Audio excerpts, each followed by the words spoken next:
All right, let's set the scene. Handan, China, October 10th, 2006. The night is silent except for the hum of air conditioning inside the Agricultural Bank of China. Here, in the dimly lit vault, our hero is not sleeping. No, he's wrestling with a different kind of monster, a monster born not of flesh and blood but of ambition and grease. We're talking, of course, about the midnight snack.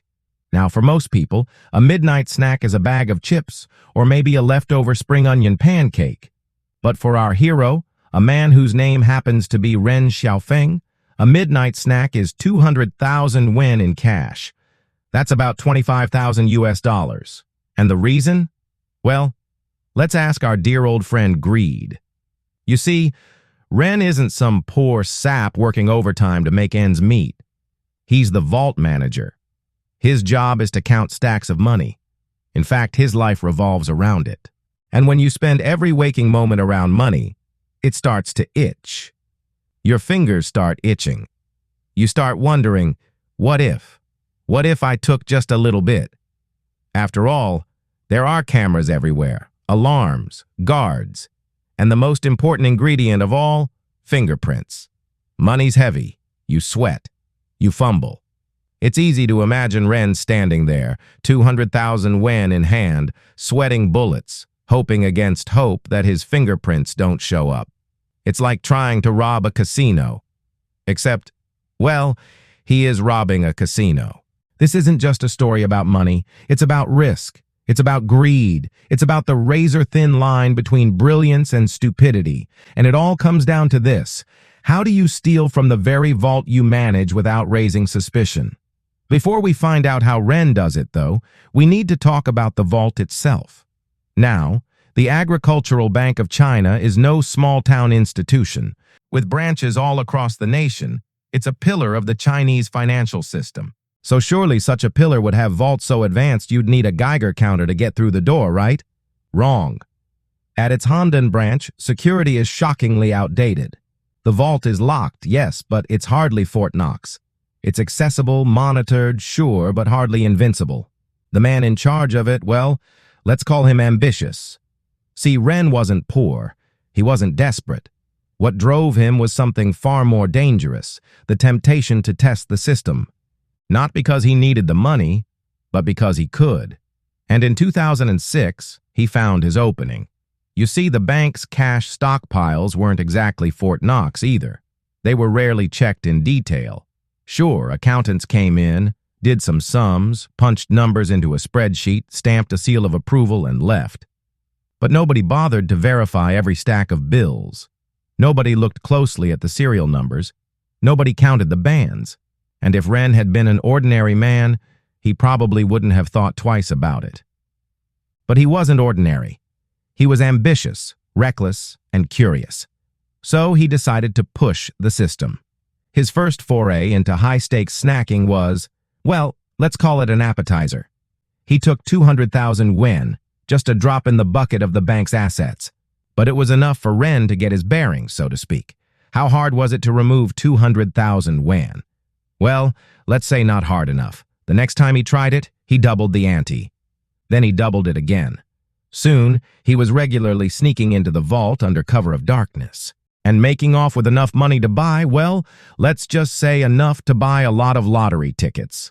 But why lottery tickets? After all, if Ren really wanted to, he could have transferred the money electronically. He could have invested it, grown it, made it into a real fortune. Why gamble? Well, because the genius part of his plan was also its fatal flaw. See, Ren wasn't just stealing money for himself. He was stealing to win. He wanted to make big, sure, but he wanted to do it quick and clean. So instead of squirreling away his loot, he spent it. He lavished 2 million yuan on luxury cars, jewelry, clothes. He paid off debts, bought apartments. He even lent some money to friends and family. But he never, ever repaid any of it. And that's because he was counting on one thing, the same thing that made his plan genius, the lack of scrutiny. He knew that nobody was meticulously tracking the bank's finances, so he figured, why not? A few missing bills here, a few more there. Who's going to notice? And while that's a great strategy if you're a kid at Monopoly, it doesn't exactly hold up in the real world, but Ren got away with it anyway, for a long time. He kept buying lottery tickets, losing, replacing the money, and winning again until, well, it ran out. But it didn't just run out. It exploded. By now, Ren had moved on from single-digit millions to double-digit billions. And that meant that when his luck inevitably ran out, the shortfall wouldn't be 200,000 here or 400,000 there. It would be nearly 50 million yuan, over $7 million. Of course, he tried to hide it, move money around, create false trails. But it was like moving a desert sand dune with a teaspoon. Inevitably, suspicions fell on Ren. The higher-ups started sniffing around, and by April 2007, they had enough evidence to arrest him. In court, Ren's defense was basically, "I was framed." His accomplice, Ma Xiangjing, turned on him and gave a full confession, blaming it all on Ren's insatiable greed. So much for friends and family.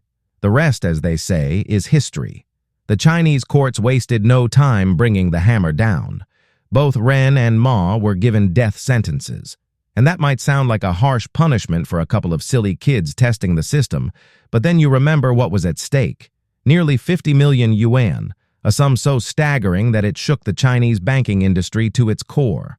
We'll get back to that in a bit. First, though, let's have a chat about risk. Ren and Ma pushed the envelope of risk, and they pushed it hard. They assumed the system would never fail them, that the odds would always be in their favor. But here's the thing about risk. Even if you win every time, eventually you push your luck too far. And that's exactly what happened. Ren got greedy. He kept upping the ante until the odds turned against him.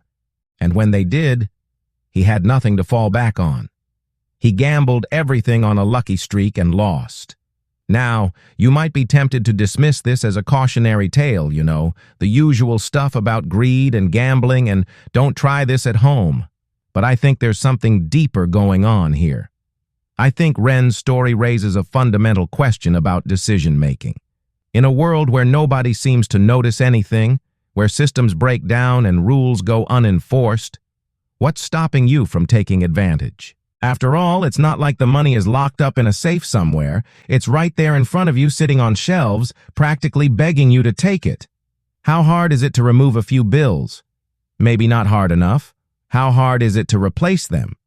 Well, that's another story. I guess what I'm trying to say is this. The world is full of opportunities to bend the rules, to take advantage of a system that's not paying attention. But the key to success, the thing that separates the winners from the losers, is restraint. It's the ability to recognize when enough is enough, when the potential risks outweigh the perceived benefits. In the case of Ren and Ma, they could have gotten away with it. They really could have. But their greed, their failure to walk away, cost them everything. And that's a lesson worth remembering. The Chinese banking industry still shakes its head at the audacity of the heist, but it's also moved on. Life, after all, goes on. But the story of Ren and Ma lives on in legend. And that's not bad for a couple of guys who wanted to test the system. So what do you think? Would you have taken the risk? Let me know in the comments below. Don't forget to hit that subscribe button. Check out this episode next.